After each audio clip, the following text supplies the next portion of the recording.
Donc, voilà. Donc, je suis sœur Marie-Stella, originaire du Togo. J'ai 53 ans, mais bientôt mes 54 ans. Donc, il y a des gens qui ne croient pas, mais c'est réel. Donc, je suis fondatrice d'une association nommée Vivre dans l'Espérance au Togo. Mais cette association a toute une histoire avec le diocèse de Cambrai. Parce qu'en 1962, alors que 85% d'enfants mouraient de maladies infantiles, l'évêque, notre premier évêque a été un évêque français, Monseigneur Henrion, qui est originaire de Lille, a fait appel aux sœurs de Saint-Amand-les-Eaux pour venir au secours de ces enfants qui mouraient de maladies infantiles comme le paludisme, la malnutrition, la méningite, la rougeole. Vraiment, c'était difficile. Et la région de Dapaon, au niveau du Togo, est la région la plus pauvre. Pour plusieurs raisons, parce que quand on dit déjà savane, qui dit savane dit la sécheresse. Qui dit sécheresse dit qu'il n'y a pas, beaucoup de gens ne s'intéressent pas parce que la plupart de la population est concentrée dans le sud. Et puis c'était une région qui était un peu séparée par la faune. Donc les gens avaient peur de venir, d'une part. Et comme c'est une région qui n'intéressait pas beaucoup de gens, les politiciens et tout ça, il n'y a pas eu trop de développement. Il n'y a pas eu vite les écoles, il n'y a pas eu vite les hôpitaux et tout ça. Donc vraiment, la population était dans la galère. Donc en 62, beaucoup d'enfants mouraient avant l'âge de 5 ans, 85%. Et quand elles sont arrivées, elles ont beaucoup travaillé. Elles sont arrivées en même temps avec l'évangélisation parce que les premiers missionnaires, quand ils sont arrivés, sont restés sur Lomé. Donc la capitale Lomé a une évangélisation qui date de plus de 100 ans. Par contre, nous sommes à peine à 60 ans d'évangélisation. Donc vous voyez que c'est vraiment très jeune. Et quand les pères sont arrivés, personne ne comprenait leur dialecte. Je prends l'exemple du père Emmanuel qui se met à parler d'un Dieu qui s'est fait crucifier sur la croix et tout, qui est ressuscité. Les gens ne comprenaient pas les langues qu'il parlait. Parce que, bon, nous, ce n'était pas la pratique, c'était les pratiques culturelles, l'athéisme et tout ça, les pratiques culturelles et tout ça. Et puis, il y avait quelques musulmans, mais vraiment, les chrétiens, il n'y en avait pas. Et quand les sœurs sont arrivées, et qu'elles ont commencé par guérir les enfants malades, les mamans partaient maintenant avec des enfants guéris, au lieu de partir avec un cadavre sur le dos. Les gens se sont intéressés, se sont posé la question de savoir, mais si c'est vraiment, ces femmes-là ont la foi comme ces prêtres qui viennent nous prêcher, ça veut dire que leur Dieu là, le Dieu qu'ils annoncent là, c'est un vrai Dieu. Donc ce que les pères disent, c'est vrai, puisque ce que les sœurs font, c'est bon. Et les femmes ont donné le nom à cet hôpital Yendoubé, ce qui veut dire Dieu est vraiment là. Dieu est là à travers ces femmes qui ont donné leur vie au service des plus pauvres et qui sont venues vraiment faire des miracles dans nos vies. Donc elles ont beaucoup travaillé, elles étaient à 3. Après il y a eu 4 coopérants qui sont venus de France, sont venus les aider. Et puis peu à peu, elles-mêmes, elles ont formé des bénévoles autour d'elles pour pouvoir les aider à développer cet hôpital. Donc elles ont énormément travaillé jusque dans les années 85. Malheureusement en 90, on dirait que vraiment le pauvre ne peut jamais s'en sortir. La maladie du sida est venue dans la région en 90, alors que je crois que les premiers cas, c'était entre 85 et 87. Comme c'est une région où la scolarisation, le taux de scolarisation était très basse, il n'y a pas beaucoup de soins, donc il y a beaucoup de gens avec les pratiques, d'abord quand les gens étaient malades, on n'a pas eu très vite les tests du VIH. Les tests du VIH sont arrivés après les années 95, alors que le VIH était déjà là en 90. Donc, les gens qui faisaient la malaria, qui avaient comme conséquence un taux d'hémoglobine très bas, qui avaient les anémies, on les transfusait sans faire le test du VIH. Donc ça a été vraiment une des grosses raisons pour laquelle le VIH est rentré dans la région rapidement.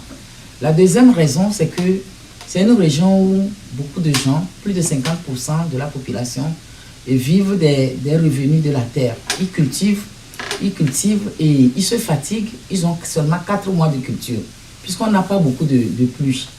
Donc, les 8 mois restants, les gens sont mobiles, ils vont à la recherche du travail. Et qui dire aller à la recherche du travail, dire que vraiment on a une vie difficile et tout ça, on peut se mettre à la drogue et à tout ce qu'on veut. Parce que ces jeunes parents s'éclataient. La maman aussi va aller à la recherche du travail, le papa va à la recherche du travail, les enfants sont laissés à eux-mêmes. Donc c'était un peu ça. Du fait que le taux de scolarisation était très bas, puisque dans cette région, pour aller à l'école, tout est payant. La scolarité est payante, les fournitures scolaires payantes, la tenue scolaire est payante, et les gens n'avaient pas vraiment beaucoup de moyens pour envoyer les enfants à l'école. Et qui dit les enfants ne vont pas à l'école, dit que ce sont des enfants qui restent fragiles.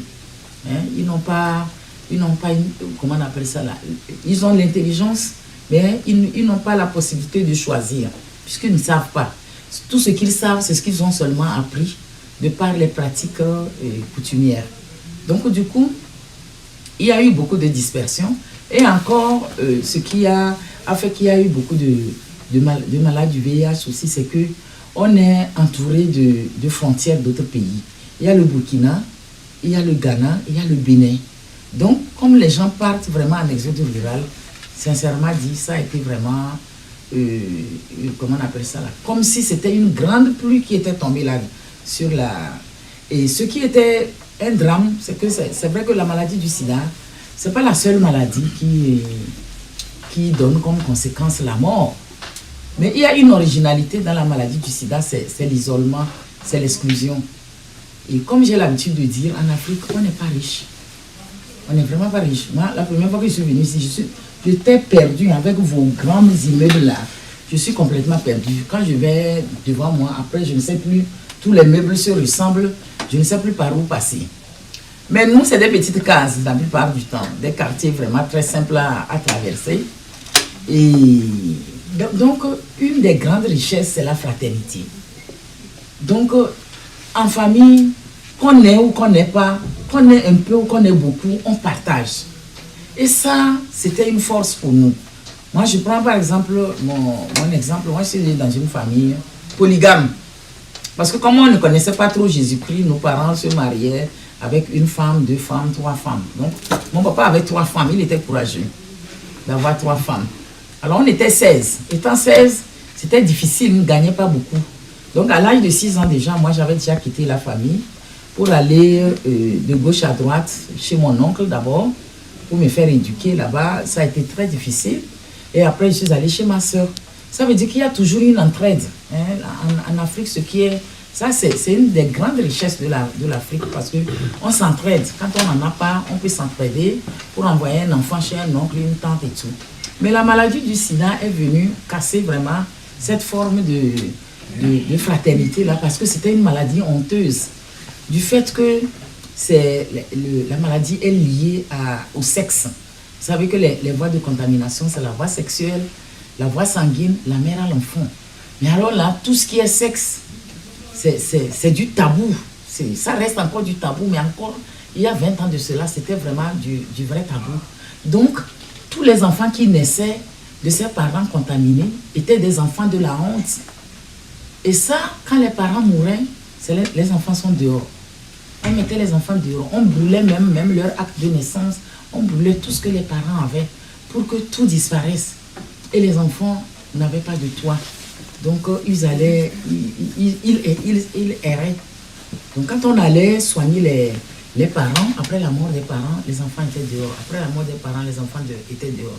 Il y avait même des malades qu'on mettait dehors. Hein, ou bien tu arrives, tu trouves que le malade est mort dans la chambre, le malade est mort seul, mais on ne te dit pas, ce malade-là, il est décédé, mais parce que personne ne veut toucher. Donc ça a été vraiment une vraie course. Et moi, c'est vrai que la première chose qui m'a bouleversée, d'abord, mon frère a eu la maladie. Et quand je suis partie pour la première fois, j'ai vu la cassure familiale que ça a fait. C'est là que j'ai été vraiment complètement tournée. Et j'ai voulu vraiment donner ma vie à cette catégorie de personnes et de prise en charge. Donc, après mes études, j'ai eu la chance de faire mes études en Belgique, mais je n'étais pas intelligente. Et moi, je ne suis pas très intelligente. Je suis plus pratique. Richard, c'est vrai, non, je suis pratique. Mais je ne suis pas intelligente. Pourquoi je dis ça? Parce que je n'avais pas mon bac. les sœurs m'ont demandé de faire les études. Je leur ai dit, moi, je ne vais jamais réussir. Elles m'ont dit, on te fait confiance. Bon, au lieu de faire mes études d'infirmier en 3 ans, je les ai fait en 5 ans. D'abord, ce n'était pas facile. J'ai raté une année. Et puis, j'avais une année préparatoire. Mais ce qui m'animait, c'est ce qui m'attendait là-bas à faire. Le travail qui m'attendait là-bas m'animait, me donnait du courage pour me battre et pouvoir repartir pour ce travail. Donc, en 99, entre 99 et 2007, ça a été vraiment un combat. Le premier combat, c'était vraiment d'accompagner les malades à mourir dignement, en les replaçant dans les familles, en les soignant et en les accompagnant vraiment à mourir. Le deuxième travail, c'était il fallait récupérer les orphelins, leur trouver une famille d'accueil. Mais malheureusement, comme la maladie était considérée comme une maladie honteuse et les enfants étaient considérés comme les enfants de la honte, c'était difficile aux enfants, qu'ils soient contaminés ou non contaminés, de trouver une famille. Même quand on allait louer les chambres à côté, on chassait les enfants. On les mettait dehors parce qu'ils avaient un lien avec la maladie. Donc, ce qui a été vraiment très difficile. Donc, au début, on a été obligé de nous battre pour faire les maisons, communément appelées les orphelinats, mais on ne les appelle pas les orphelinats. Tout à l'heure, ceux qui connaissent peuvent prendre la parole pour dire pourquoi je n'appelle pas ça les orphelinats. Je les appelle les maisons familiales parce que l'enfant a déjà tout perdu. Et s'il faut encore dire qu'il habite dans un orphelinat, c'est dur. C'est une maison où les enfants reconstituent une autre famille, où chaque enfant qui habite là-bas considère l'autre comme son frère, sa soeur, et on essaie de refaire les liens pour accompagner l'enfant psychologiquement à faire le deuil et puis lui-même à se réaliser. C'est un travail de fourmi et il faut beaucoup de personnes, beaucoup de générosité pour nous aider à réaliser. Donc heureusement, dans les années 2007-2008, malheureusement, entre 1998 et 2007, beaucoup de malades ont trouvé la mort.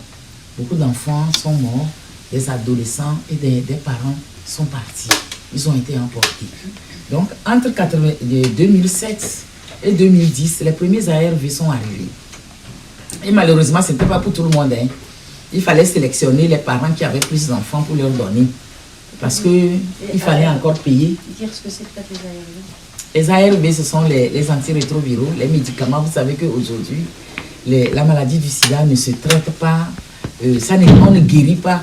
Mais on peut vivre avec comme une hypertension, où on donne le médicament pour atténuer la tension ou bien le diabète pour l'équilibrer. Mais on ne guérit pas. Mais on peut arriver à stabiliser pour que la personne vive vraiment normalement. Donc, vraiment, grâce aux générosités, on a pu faire les maisons. Grâce aux générosités, on a pu au début. Donc, plusieurs familles comme ça se sont proposées et on a replacé les enfants. Mais malheureusement, beaucoup de ces familles n'ont pas de moyens. Qu'est-ce que j'appelle les moyens? Ils ont la gentillesse de prendre l'enfant en leur sein, mais ils n'ont pas les moyens pour payer, pour quelquefois la nourriture, pour payer la scolarité, pour payer les soins. Alors, nous nous engageons à faire le système de parrainage. Donc, plusieurs sont parrains ici. Ceux qui connaissent le Togo, quelques-uns sont parrains. Et on s'engage à donner 25 à 30 euros par mois. Et ça nous aide à donner des participations. Et ça fait comme des kits qu'on peut donner à chaque famille. Et quand l'enfant est malade, on peut l'amener au centre. Quand l'enfant doit être scolarisé, nous devons payer. Et s'il faut payer une formation professionnelle pour certains qui ne peuvent pas avoir un cursus normal, parce que vous savez, qui parle de l'exclusion, parle vraiment psychologiquement. J'admire mes enfants parce que quand on a connu l'exclusion, quand on a connu la stigmatisation, quand on a connu le rejet, c'est très difficile d'évoluer normalement. Mais il y a beaucoup d'enfants qui ont vraiment pris la vie du bon côté. Ils ont pris la vie du bon côté, ils se sont dit, mais c'est vrai, aujourd'hui nos parents ne sont plus là. Mais d'autres jouent aujourd'hui le rôle du parent et les gens nous donnent la chance de réussir. Donc, on ne va pas rester sur notre nostalgie du passé, mais on va évoluer. Et donc, il y a beaucoup de jeunes aujourd'hui qui évoluent grâce à ce système de parrainage qui nous aide à payer un peu le soutien alimentaire, le soutien scolaire et la formation. Et puis, en même temps, les malades qui ont récupéré peu à peu, ils nous aident d'une part et d'autre part aussi du fait que la santé va mieux, même si la stigmatisation n'est pas à 100%. Et là, on n'a pas encore atteint les 100% que les malades ne soient pas mis à l'écart. Mais on a quand même fait un gros travail. Mais, comme dit quelqu'un, quand on se met à une mission sociale, il faut savoir que tous les jours, il faut inventer, il faut être créatif. Donc, dans cette créativité, nous avons une ferme agricole que nous avons achetée au début pour essayer de cultiver comment on appelle ça là, le maïs, le riz et tout ce dont on a besoin pour améliorer d'une part l'alimentation, faire une petite activité génératrice de revenus et puis aussi payer les petits salaires des fermiers qui travaillent avec nous. Après, on s'est rendu compte que nos enfants, actuellement, surtout les tout petits, le traumatisme est de plus en plus grand. Et dans les classes, on trouve encore des classes de 100 élèves, 150 élèves. Les enfants n'arrivent pas à suivre les cours.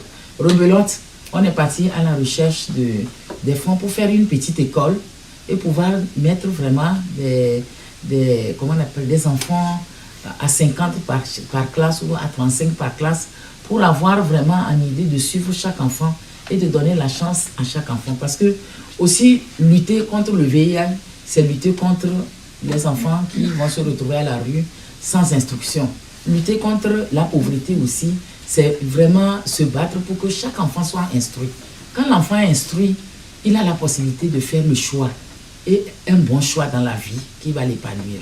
Donc, du coup, de ce côté-là, nous nous battons pour que cette école, dans le futur, soit vraiment une école d'excellence pour aider vraiment nos enfants petit à petit, parce que chaque enfant est important. Pour nous, ce n'est pas le nombre d'enfants qui compte, mais c'est chaque enfant. Chaque enfant doit réussir, chaque enfant a droit à un avenir, chaque enfant a droit à la vie.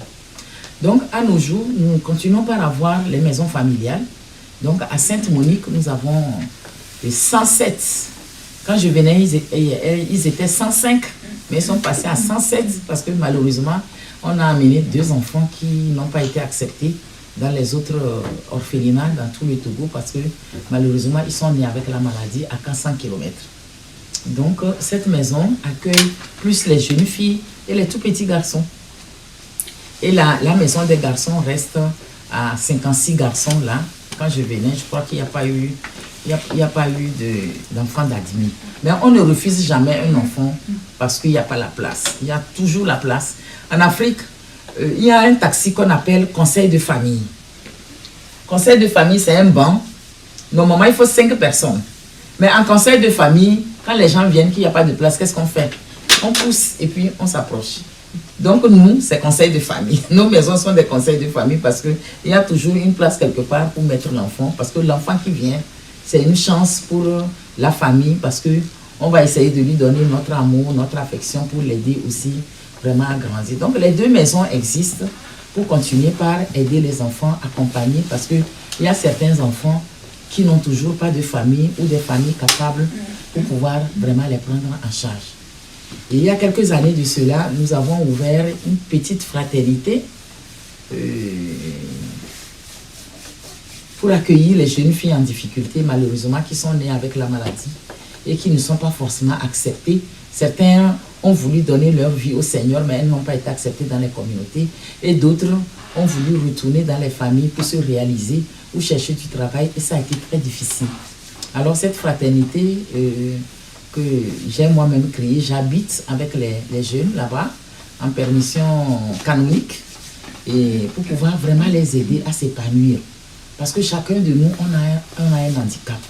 Chacun de nous a un handicap. Et ce n'est pas parce qu'on a un handicap ou qu'on est né avec une maladie qu'on n'a pas le droit de se donner, qu'on n'a pas le devoir de donner sa vie pour les autres. Donc c'est un peu ça. Essayer dans ces vies-là abîmées de ces malades, de ces enfants qui sont nés avec la maladie, qui n'ont pas choisi, mais essayer de les aider à vivre positivement et à aussi aller à la rencontre des autres qui sont quelquefois plus abîmés qu'elles pour pouvoir aider. Je crois que c'est ça le chemin de la guérison, le chemin de l'amour, le chemin de la miséricorde dont nous parle le pape. Donc, je pense que pour pouvoir réaliser toutes ces actions à l'association, pour avoir les maisons d'accueil, pour avoir l'hôpital, pour avoir une école. Et maintenant, les prochains projets, c'est avoir une maison à Lomé pour pouvoir aider aussi les enfants qu'on abandonne à Lomé, qu'on nous amène jusqu'à Dapaon. Les conséquences d'accueillir les enfants qui viennent à plus de 70, 700 km, c'est que quand ils sont ados, on ne sait plus leur identité. les associations qui nous les amènent ne vont pas à la recherche des familles pour nous dire, ah, tel enfant vient de telle famille pour qu'on puisse le prendre en charge. Donc, dans les projets à venir, c'est que nous allons peut-être décentraliser l'association pour pouvoir aider les enfants qui sont abandonnés de ce côté-là à venir se joindre à nous, mais à Lomé, pour que nous continuions pas à faire le même travail que nous avons fait à Dapon. Alors, le rôle des jeunes, les voyages des jeunes dans le diocèse de Cambrai que les sœurs ont initié au début de la mission, c'est quoi? Et maintenant, c'est l'aumônerie qui a pris ça en route, et le père Emmanuel et Marie qui ont pris ça en route depuis quelques années. C'est que c'est vraiment très important, la présence des jeunes pour les enfants. D'un côté, si je prends les avantages du côté des enfants, c'est que si on prend les enfants qui sont dans les maisons familiales, c'est que 12 mois sur 12, ils sont à la maison. Donc, rencontrer quelqu'un qui vient à leur rentrer dans leur vie, pour eux déjà, c'est extraordinaire. C'est comme c'est le bon Dieu qui revenait. C'est comme c'est les parents qui revenaient en partie pour leur prendre en charge, pour leur donner l'amitié, l'affection. C'est vraiment très valorisant. Et pour eux, c'est vraiment de très bonnes vacances qu'ils passent quand les jeunes viennent. D'une part, pour les jeunes et pour nous-mêmes, pour la charge de travail, ça nous arrange énormément. Mais ça nous arrange. Et puis, d'autre part, les enfants, ils sont vraiment très en retard. Beaucoup sont très en retard dans les études. Donc, faire du soutien scolaire le matin avec les enfants, le soutien scolaire, c'est continuer par éveiller leur intelligence. L'après-midi, essayer de faire des jeux, apprendre des danses, et puis du théâtre et tout ça, ça garde l'enfant éveillé. Et puis en même temps, je pense que de l'autre côté, ça apporte aussi beaucoup aux jeunes qui viennent. Ils s'en rendent compte que la réalité dans laquelle nous vivons, c'est pas pareil que la réalité française. Mais en même temps, on comprend que qu'on est beaucoup, on peut choisir de vivre bien sa vie en faisant de bons choix. Et qu'on est peu aussi, on peut aussi choisir de réussir sa vie en se contentant du peu. Donc c'est vraiment un échange et qui apporte, et vous qui venez vers nous, et nous qui vous recevons. C'est vraiment un échange extraordinaire. Moi je dis toujours, quand on est ouvert, on ne peut que gagner. Mais quand on est fermé, c'est compliqué. Hein? La différence, quand on est indifférent, là on a choisi la mort. Mais quand on prend la différence comme une chance, on a choisi la vie. Parce que quand on apprend à se connaître, vous venez, vous apprenez à nous connaître, nous apprenons à vous connaître. Plus tard, c'est vraiment très facile de vivre ensemble. Je donne toujours un exemple pour finir ce que je vous dis là. Que quand je suis rentrée chez les sœurs, vraiment, je trouvais que les sœurs là, elles étaient avares, les sœurs françaises. Tu es à table, non seulement, moi je n'avais pas appris à manger avec une fourchette. À la maison là, avec les doigts là, non, on mange très bien. Pour ceux qui connaissent là, quand on met la pâte, si tu manges avec la fourchette là, c'est pas bon, mais quand tu prends les doigts, non. Les Français qui nous regardent se demandent si on va pas arracher nos doigts. Tellement c'est bon. D'abord, je viens en communauté, il faut apprendre à manger fourchette, tenir cuillère et couteau d'un côté, fourchette de l'autre côté. Ah, bon, c'est rien. Maintenant, le drame, c'est que tu regardes les sœurs, chacun se sert un peu, dit, oh, ça c'est quelle maison ça? Nous là, tu te sers une fois et tu manges, tu es calé, tu bois l'eau et puis c'est tout. Et puis, à un moment donné, quand elles finissent de manger, elles prennent l'assiette et disent, tu veux reprendre? Mais je me dis, je suis tombée dans quelle maison? Pendant 3 mois, je ne me rassasiais pas. Et puis, je n'osais pas demander aux sœurs, mais c'est quoi cette histoire? C'est comme ça que vous êtes chez vous. Vous êtes tellement avare qu'à chaque fois, il faut demander à l'autre, si tu veux, avant de prendre dans l'assiette. Mais chez nous, on ne connaît pas. Puis un jour, je me dis, non, attends. En 4 mois, j'ai perdu 3 kilos. Je dis, mais non. À moins que je n'ai pas la vocation. Mais si j'ai la vocation, il faut que je pose la question à la soeur pour comprendre ce que ça veut dire. Alors, je demandais un rendez-vous à la soeur. Elle était tellement sérieuse parce qu'elle pensait que j'avais un gros problème. Je lui dis, mais depuis que je suis arrivée, pour être sincère, je ne mange pas assez. Elle me dit, pourquoi? Tu ne manges pas assez, mais c'est pas vrai. Je dis, mais oui, parce que votre façon de manger, ça ne va pas du tout. Je dis, tu veux, je veux quoi? Est-ce que vous avez envie de me donner à manger ou pas? Parce que nous, là, quand tu demandes tu veux, c'est que tu es avare. Tu ne veux pas que je prenne. Elle dit non, c'est comme ça que ça se passe chez nous. C'est un peu comme ça, le repas se passe. Alors j'ai compris que quand on vit avec la différence, on doit apprendre à connaître l'autre. Et une fois qu'on apprend à connaître l'autre, la vie est facile. C'est très facile. Et on apprend, pauvre comme riche. Donc je pense que cette collaboration de venir nous connaître sur le terrain ou d'être avec quelqu'un qui est différent de nous, mais chercher à connaître la personne. Ah, tu es différent de moi, de par la peau, de par la religion, de par l'ethnie. Mais qu'est-ce que tu as à m'apprendre? Comment tu vis chez toi? Comment ça se passe? C'est vraiment beau. Je pense qu'on construirait un monde plus beau si vraiment chacun de nous prenait vraiment l'initiative de s'ouvrir à l'autre. Mon voisin à côté, comment on appelle ça, l'habitant à côté, comment il vit. Le camarade à côté en classe, c'est quoi sa vie? Comment ça se passe chez lui? Et c'est très facile. Après, quand j'ai appris ça, à chaque fois qu'il y a quelque chose que je ne comprenais pas, j'allais les voir. Je dis, ça là, je n'ai pas compris ça. Je ne me cachais plus parce que 3 kilos quand même, c'est beaucoup. En 4 mois, perdre 3 kilos, c'est beaucoup. Donc, c'est un petit exemple, mais c'est pour dire que, sincèrement dit, il faut l'ouverture à l'international, l'ouverture à la solidarité, l'ouverture à l'autre, même là où nous vivons, ça ne peut être que, comment on appelle ça là, avantageux. Donc, voilà un peu. Donc, voilà notre travail du quotidien. Et ce travail au quotidien, on a des réussites, on a des petits échecs. Mais si on a des réussites, c'est vraiment grâce à la solidarité. Donc d'abord du diocèse de Cambrai, d'une part de nos sœurs. Vraiment, on est en grande reconnaissance pour le courage des sœurs. Et de la relation vraiment très fraternelle que nous avons toujours gardée avec le diocèse de Cambrai. Et puis maintenant, d'autres personnes qui viennent vraiment à notre secours. Donc vraiment, comme je dis, chacun de nous est important pour l'épanouissement de l'autre. Donc chacun de nous, comme Monseigneur Garnier disait, on est chacun un colibri pour chacun de nous et on est un colibri pour construire un monde nouveau. Donc voilà, je ne sais pas s'il y a des questions d'éclaircissement où j'ai été clair ou bien les Togolais qui sont ici peuvent parler. Il y a le père Théophane qui est togolais, Richard qui est togolais, Marie qui est togolais, le père Emmanuel qui est togolais aussi. Ah, on est arrivé Guillaume, mon fils, qui est togolais. Donc voilà. Alors, cette tournée, je la fais en même temps pour dédicacer le livre, le deuxième livre de l'association. Malheureusement, le premier est fini.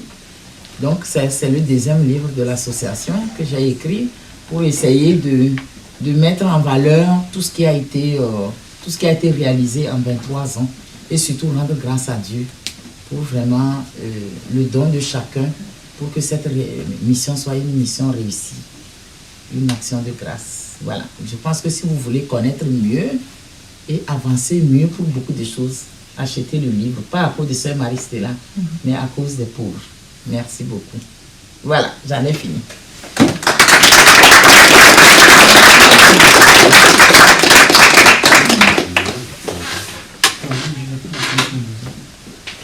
Qui veut prendre ma place? C'était quand vous disiez que les personnes ne voulaient pas soigner les enfants qui étaient atteints du sida parce qu'ils ne voulaient pas les toucher. Est-ce que le fait qu'ils ne veuillent pas toucher, est-ce que c'était parce qu'ils croyaient que la maladie était transmissible de manière un peu, de manière un peu superstitieuse, ou c'était vraiment par honte, c'est-à-dire que c'était tellement la honte d'avoir la maladie que... en fait, j'ai du mal à saisir. D'abord, je crois qu'au premier abord, les gens avaient peur. Les gens ont peur de la maladie du sida. Je crois que moi-même, si je rentrais dans cette salle et que je vous disais, je suis malade du sida, votre regard ne sera pas pareil que maintenant. Quand on dit sida, là, tout le monde prend de la panique. Mais moi, je trouve qu'il faut être ignorant pour paniquer.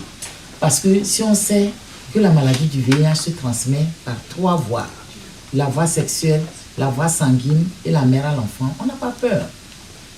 Ok? Mais comme c'est une maladie honteuse, les gens ne veulent pas.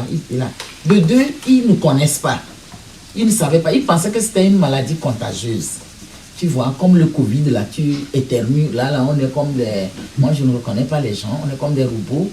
Et ils pensaient que c'était une maladie contagieuse. D'autre part. Et puis, du fait aussi que ça tue le père, ça tue la mère, ça tue certains enfants dans la maison, les gens sont épuisés économiquement. Donc quand il y a d'autres enfants qui viennent encore s'ajouter, ils se disent, ah, ces enfants-là encore, il faut encore s'appauvrir pour les soigner, on n'en veut pas. Donc on les laisse mourir. Mais la première raison, c'est vraiment la mauvaise information, les fausses idées sur la maladie. Et c'est vraiment une maladie qui isole, c'est tout. Je crois que la société est un peu obsédée par cette maladie-là. C'est de l'obsession. On dit, ah, celui-ci est malade du sida. Tout de suite, ce qui te vient dans la tête, c'est qu'il a eu une mauvaise vie.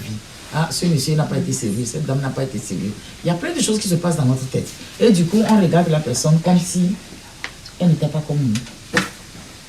C'est plutôt ce regard-là qui est vraiment dur pour les personnes qui vivent avec la maladie.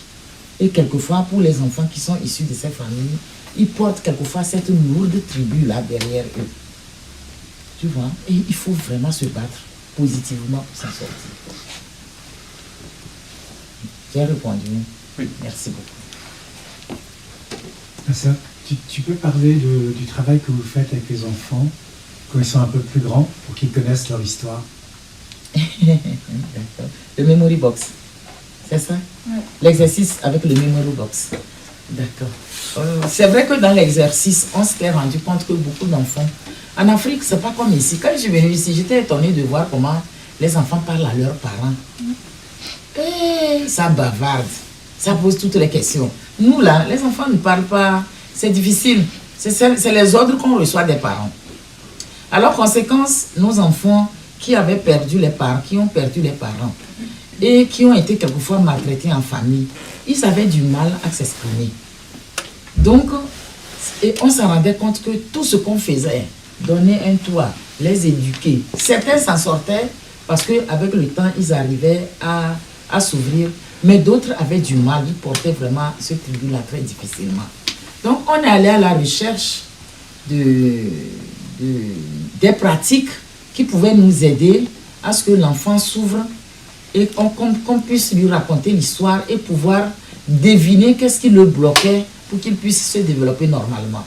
C'est comme ça qu'on est tombé sur un exercice qu'on appelle le Memory Box, faire mémoire.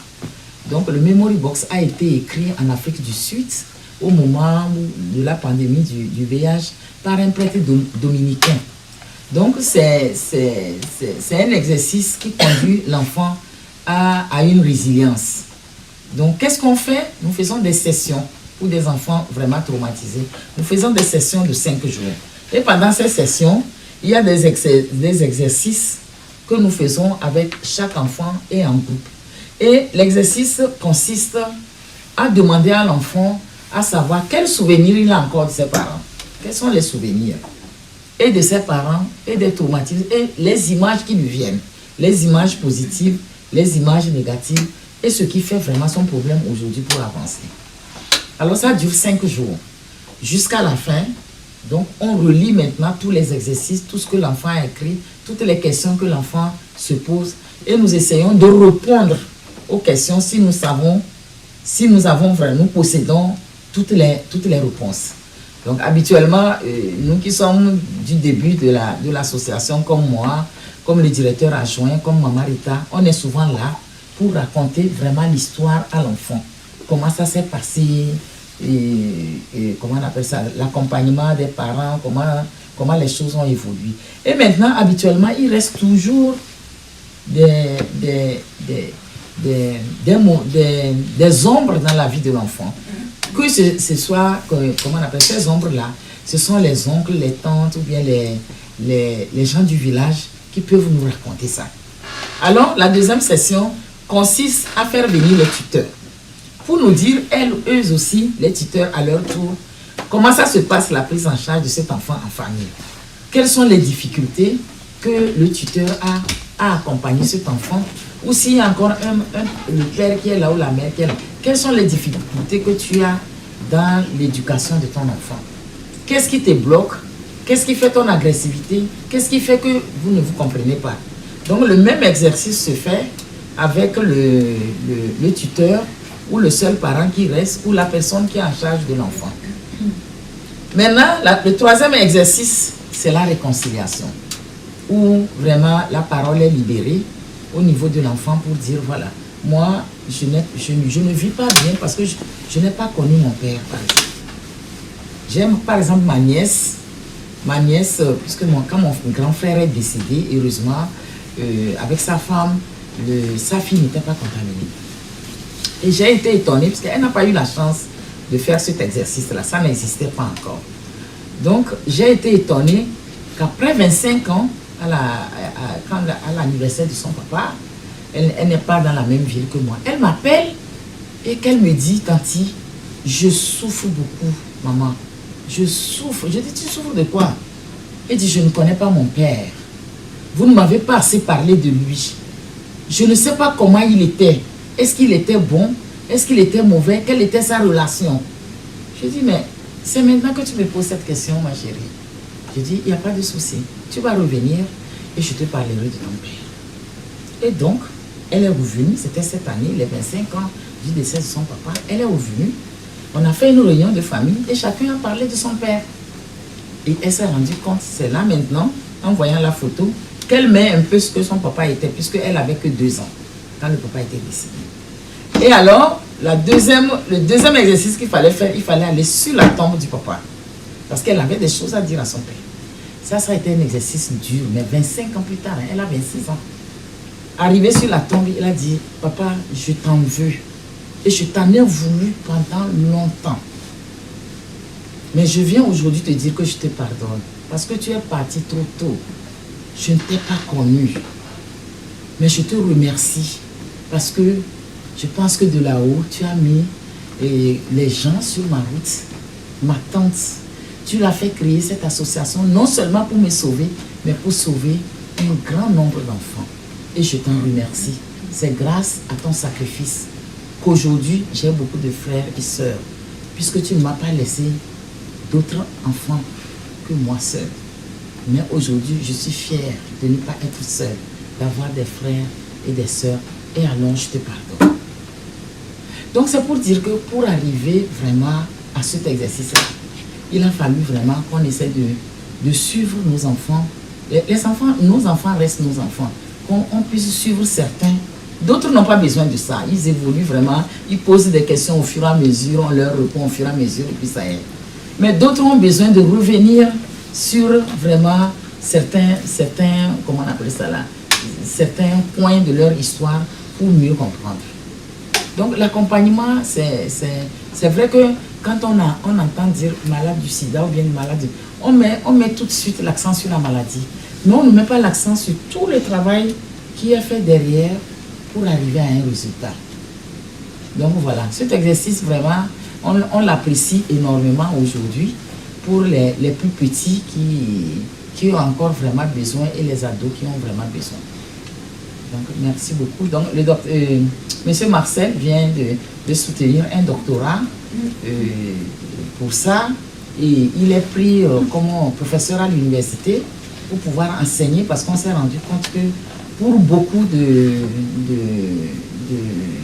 de problèmes dans la société aujourd'hui avec beaucoup de jeunes et tout, on avait besoin du Memory Box pour aider les jeunes à se développer. Donc on partage cette expérience pour faire du bien à tout le monde. Voilà. C'est ça que vous vouliez que je raconte? C'était le nouveau. Merci. Apparemment vous dormez là. Non? Vous ne dormez pas? Est-ce que je ne vous fais pas peur? Ceux qui sont inscrits pour aller au Togo là, je ne vous fais pas peur? Vous n'avez pas peur avec ça? Un peu? Non, vous devez être fiers. C'est trop beau. Hein? Autre question? Si vous avez des inquiétudes. Oui. Une question, je voudrais juste savoir comment ça se passe du coup. J'ai pas compris. Comment ça se passe les inscriptions? À quel moment il faut s'inscrire? C'est pour combien de temps? Et ça se passe en quel mois? Quelle inscription? Pour du coup le voyage au Togo. Madame est là. Les inscriptions elles sont ouvertes. Il y a un site internet qui s'appelle Jeune Cato Cambrai et sur lequel il y a toutes les informations pour s'inscrire, les dates, les infos pratiques, etc. Et après, avec ceux qui sont déjà inscrits, on se voit à part. Mais du coup, s'il y en a d'entre vous qui sont motivés pour venir, vous pouvez, enfin si Tcholé et Catherine sont d'accord, rejoindre aussi cette réunion dans laquelle on donnera aussi des informations plus pratiques en fait. Ils peuvent répondre à ce genre de choses.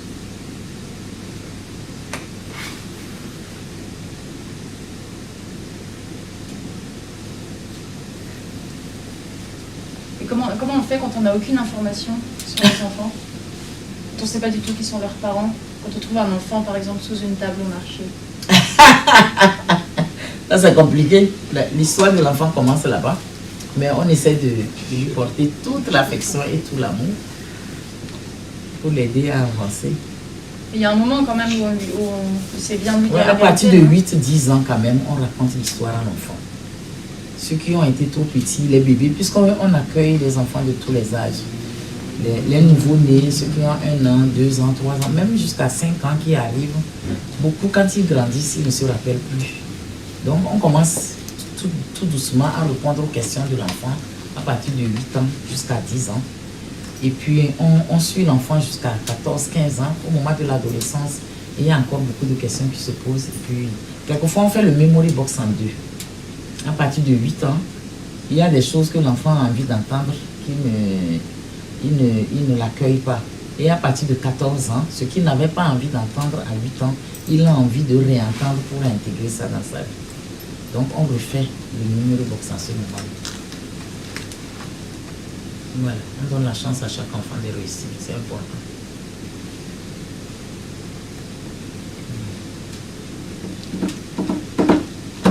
Merci beaucoup. Il y a les conditions dans lesquelles l'enfant a été abandonné. Ça a une influence aussi, par exemple, celui qui était Augustin abandonné au marché. Frédéric. Et Frédéric. Je crois que dans la vie, c'est comme moi je dis toujours aux parents, aux futurs parents, on ne fait pas un enfant parce qu'on a envie de faire un enfant. Il faut toutes les conditions réunies. C'est vrai que par rapport à certains enfants, parce que tous n'ont pas été abandonnés, mais les enfants qui ont été abandonnés, qu'on a retrouvés ou sur la rue ou devant la porte de l'orphelinat, en fait, ça dépend de la façon dont l'enfant a été abandonné. Il y a des enfants qui ont été abandonnés très agressivement. Tu vois, quand vous voyez le caractère d'Augustin ou de Frédéric, c'est 2 caractères différents. Alors, Augustin a été abandonné dans la douceur. Parce que la maman l'a juste emballé, elle l'a déposé sous une table pour le protéger. Et au marché, du coup, elle savait qu'on allait le trouver. Elle savait qu'on allait le retrouver. Mais par contre, Frédéric a été mis dans un sachet, il a été jeté. Donc, le coup a été agressif. Alors, quand tu les vois évoluer, tu vois que Frédéric, il est très colérique et il n'aime pas les femmes. Bon, entre guillemets, mais ça veut dire qu'il faut qu'on l'aide à voir l'image d'une femme autrement que ce qu'il sait. Tu vois? Par contre, Augustin, il est très doux. En tout ce qu'il fait, il est sensible. À moindre chose, il pleure comme une femme. Mais par contre, Frédéric, il a un caractère dur. Il faut le bousculer pour qu'il soit bousculé. Mais Augustin, à moindre chose, tu sais que affectivement, il est touché. L'autre a un caractère comme ça. Et puis Augustin, c'est un amoureux. Lui, il aime toutes les femmes, par contre. Les Augustins, c'est comme ça. Là, c'est pour dire aussi que de la conception, la façon dont on abandonne les enfants, ou c'est avec douceur, ou c'est pas avec douceur, l'enfant grandit avec un caractère. Et c'est à nous de pouvoir un peu les recadrer, quoi. Hein? Moi, quand je leur ai raconté leur histoire, et si vous lisez le livre, vous allez bien voir comment ils ont réagi. C'était très beau. Hein? Il y a un qui a pris la parole pour dire, moi, je vais chanter. Je vais chanter parce que je leur ai dit que si les mamans les ont abandonnées, c'est pas qu'elles ont été méchantes. C'est parce qu'elles ne pouvaient pas. Elles n'ont pas eu l'opportunité de pouvoir les éduquer. Elles les ont abandonnées, sachant qu'on devait les retrouver pour les recueillir. Alors il y a Augustin qui a dit, moi, je vais chanter un chant pour dire merci à Dieu. Et le chant qu'il a chanté, c'est quoi? Cueillons les fleurs de l'espérance et rallumons notre bougie. Chacun de nous est une chance. Là où il est, là où il vit. J'ai trouvé que ça c'était très beau. Et Frédéric, lui, son chant c'était Amen, Amen, Amen, Amen, Amen, Amen, Amen, Amen. Et alors, avec ces deux chants, nous avons demandé une messe d'action de grâce pour eux le lendemain. Et puis, ils ont été bénis par le Père et tout ça pour dire, bon, voilà, désormais, voilà votre histoire, mais en même temps, vous grandissez comme les autres, on vous aime comme les autres, et puis voilà. Je crois que si vous achetez le livre, vous allez vraiment grandir. Et moi, j'ai besoin de l'argent pour éduquer mes enfants, donc achetez le livre. Il y a les parents du Père Théophane qui vendent les livres. Donc, il y a ça dans toutes les librairies. Donc, achetez pour aider à l'éducation des enfants. Tous les bénéfices vont aux enfants, d'une part, et puis d'autre part, c'est très riche. Vous allez vous enrichir. Vous n'allez rien regretter. Là, il n'y en a que 2, du coup, on les vend 100 € pièce. Ah non, c'était pour montrer. Je crois que dans toutes les librairies, on les trouve. Ça a été écrit avec Bayard. Hein? Édition Bayard. Voilà. Si je vais vous raconter l'histoire de tous mes enfants, demain matin, on est encore ici. Juste, ma soeur, le père Théophane a été malade. Parce qu'il a été courageux quand il était soigné. Ouais. Il a été plus courageux que le père Emmanuel. Le père Emmanuel, c'est un grand peureux. S'il vous raconte ces histoires de maladie, ne le croyez pas, parce que quand on pique les gens sont très courageux. J'ai été obligé de donner 2 gifles au père Emmanuel. Parce qu'il a peur de la piqûre. Vous parlez du père Théophane, ma Non, soeur. Théophane a été très courageux. Moi, j'ai juste entendu les gifles. Beaucoup de courage. Mais le père Emmanuel, c'est un peureux. Waouh! Non. Mais c'est le plus courageux. Il ne fallait pas parler de ça. Hein. Ouais. Je crois dans l'optique de booster un peu les envies de ceux qui voudraient aller au Togo. Viens Il ici. y a, non pas moi mon témoignage, mais celui de Guillaume qui a déjà été, qui voudrait peut-être partager 1 ou 2 expériences du Togo. Juste pour booster, voilà, pour donner un peu de chaleur à ceux qui ont froid avec l'hiver. Ah bon? Et toi, tu n'as pas froid? Oh non, ça va, je suis bien conservé. Ah bon? Oui, du coup, j'ai pu participer au projet de solidarité au Togo. C'était une grande joie, une très belle expérience. Mon fils Guillaume. C'était déjà une joie tout d'abord de faire la connaissance de Sœur Marie Stella et de toutes les personnes qu'on a pu rencontrer, que ce soit les jeunes, les moins jeunes, mais voilà, ce qui était vraiment le plus frappant, c'était cette joie partagée avec les enfants très, très motivés, les encadrants, cette joie communicative, à la fois dans le soutien scolaire, les activités ludiques, et puis on peut ressentir le lien entre notre diocèse et le diocèse de Dapaong, des liens très forts, et vraiment c'est des moments de communion importants. Et dans ce type de projet, on reçoit beaucoup plus en réalité que ce qu'on apporte, parce que comme l'a très bien dit Sœur Marie Stella, en étant ouvert à l'autre, eh bien on apprend beaucoup, et voilà, c'est vraiment un tout, une culture, une motivation, une positivité aussi qu'on partage, qu'on reçoit. C'est vraiment quelque chose une expérience qui fait grandir, à la fois au niveau spirituel et au niveau humain. Merci beaucoup, c'est vrai. Pour ceux qui aiment les randonnées ou quelque chose d'assez physique pendant l'été, c'est l'occasion aussi d'aller au Togo parce que les enfants vont vous rôder comme une voiture. Et je crois que ça a été l'un des témoignages de Guillaume parce qu'il disait mais les enfants ils avaient une force de revolver qui vous faisait tourner. Après tout vous avez la langue pendante parce que vous êtes fatigué. Du coup pour ceux qui voudraient peut-être faire un peu de régime, c'est l'occasion d'aller près de 3 kilos. Et se bronzer. Ça y est au Togo, ma soeur. Oui, et se bronzer surtout. Pour ceux qui sont trop blancs, c'est l'occasion de se bronzer. Et pour ceux qui sont déjà noirs. Ah non, on va aller noircir. Merci, merci. Et Richard est un très bon guide aussi. Merci.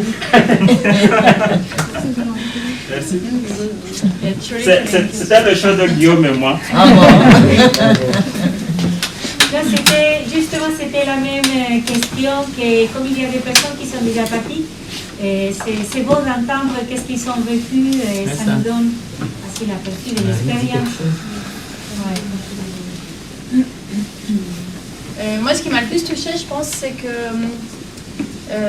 en fait, au début, on imagine ça comme un orphelinat, même si on sait qu'il ne faut pas appeler ça comme ça, et puis que les sœurs et l'association, ils prennent en charge les enfants, ils leur donnent une éducation, un toit, à manger, et tout ça, c'est déjà formidable. Mais en fait, on se rend compte surtout, moi, ce qui m'a, je crois, vraiment le plus marqué, c'est que la vie qu'ils ont dans ces maisons, ça leur redonne une dignité. Ça leur donne vraiment une dignité, une valeur. Parce que on sent que c'est des enfants à qui on a dit plus ou moins ta vie elle vaut rien, qui ont été jetés dans des sacs, qui ont été abandonnés ou dont les parents sont morts, qui ont été rejetés par leur communauté. Et au-delà de retrouver un toit et à manger, une éducation, ils retrouvent une famille et un sens, je pense, à leur vie et la prise de conscience que leur vie elle vaut quelque chose. Même si le début a été compliqué, leur vie elle a de la valeur et du coup elle vaut la peine d'être vécue et de donner le meilleur possible. Et ça je crois que c'est vraiment dû à tout le travail de l'association, des sœurs et des adultes qui sont là, pas seulement pour nourrir les enfants, mais pour les accompagner vraiment dans leur manière de grandir.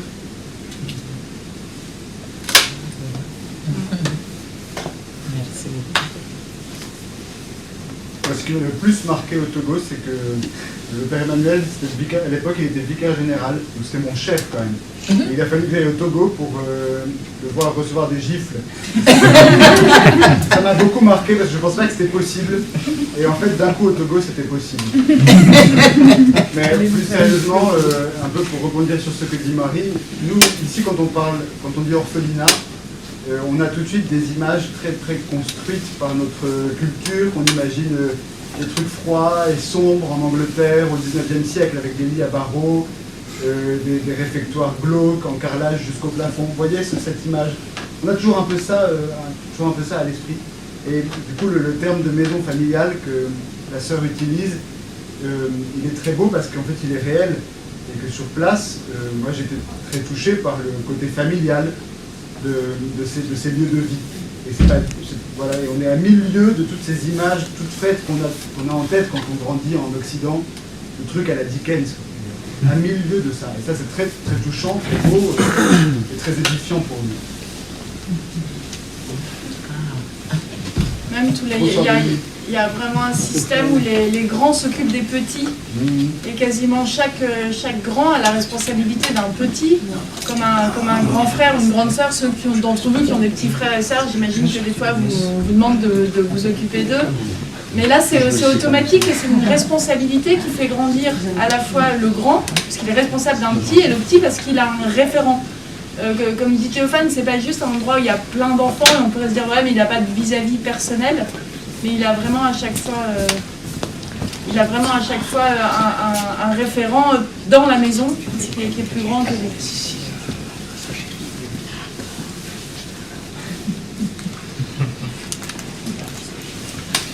Voilà, c'est déjà un témoignage. Là pour l'instant on met la température qu'il fait en plein hiver au Togo. Dans quelques minutes ce sera le printemps, quand on aura atteint les 34 degrés. Ce qui me marque beaucoup c'est la joie. Enfin, c'est un peu bateau de dire ça, mais de fait c'est quand même tout à fait extraordinaire.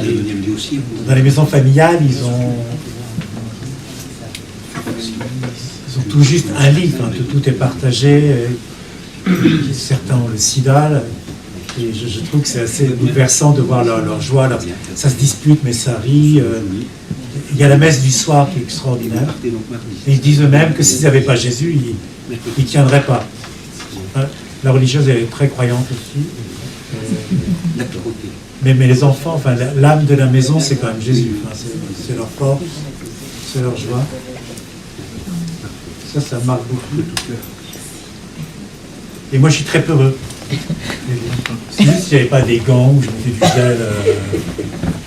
Et au bout de 2-3 heures, vous n'avez pas le choix parce que tous les gars vous prennent par la main. Et après, enfin, je trouve que c'est eux qui nous aident à avoir confiance. Enfin, le mot confiance et le mot espérance, c'est quand même deux mots qui sont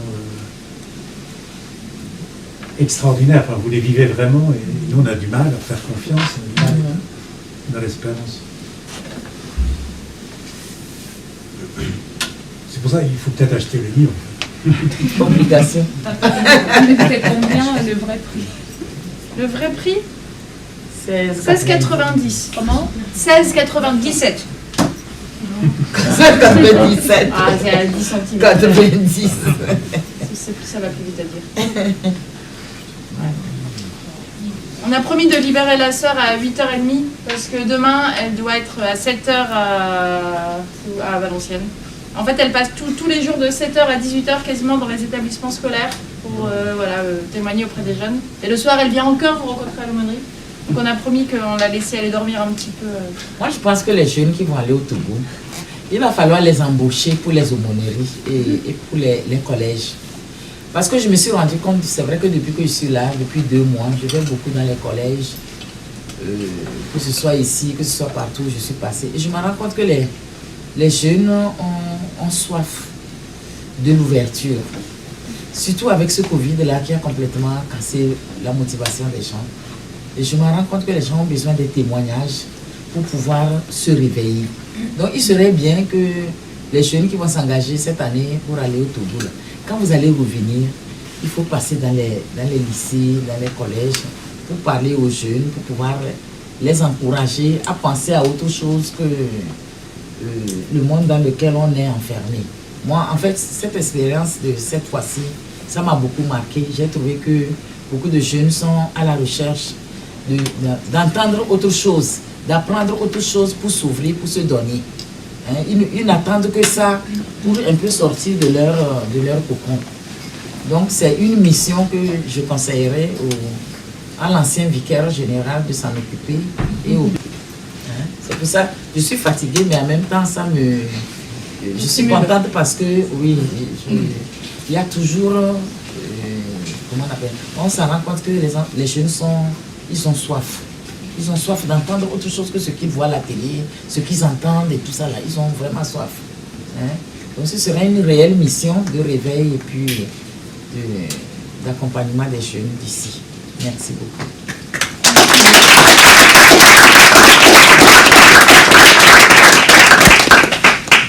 Merci beaucoup et j'espère vous retrouver bientôt. Malek Bonne prochaine.